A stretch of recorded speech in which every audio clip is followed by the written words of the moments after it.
ইয়ার নাকি হাতি চলাচলের রাস্তা হইয়ে ইয়ানারায় প্রতিবাদ জানায়।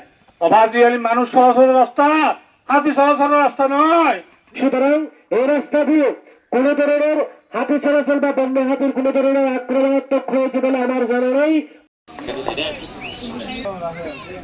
100 কিলোমিটারের একটা রাস্তা, 150 কিলোমিটারের একটা রাস্তা, সেহেতু এই ব্রিজ সহকারে যদি হয় আপনার বাইশারি থেকে লামা থেকে বান্দরবান, চকরিয়া উপজেলা, 3-4টা উপজেলা একসাথে এখানে চলাচল করতে পারবো।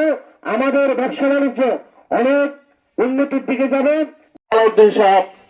স্বরাষ্ট্র প্রতিমন্ত্রী কিশোর স্কুলের মারম্মত ওয়াদা দিয়ে আর তো ভয়ের হারণ আছেন ইনশাল্লাহ, কিন্তু আর তুমি কিতা করিব এলাকার মানুষের তোকে সচেতনতা করিব। এই রাস্তার বিরুদ্ধে যত রকমের ষড়যন্ত্র আছে সমস্ত ষড়যন্ত্র ইন মোকাবেলার লাই আর যদি সুস্থান না থাকিলে হন না হারণ যদি বাধাগ্রস্ত হয়ে যাই হই সরকারের কোটি কোটি টাকা ব্যয় যাই হই।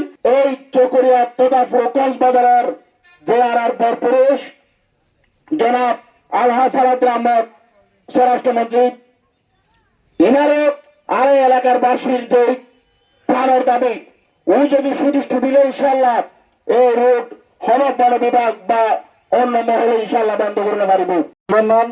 আর কুলাহালি চরম বড়হাট এবং কুলাহালি ইউনিয়নের মানুষের এই প্রাণের দাবি কেন মানি আলোরে একটা প্রশ্নবিদ্ধ করে এ হারণ আর মানববন্ধন করি।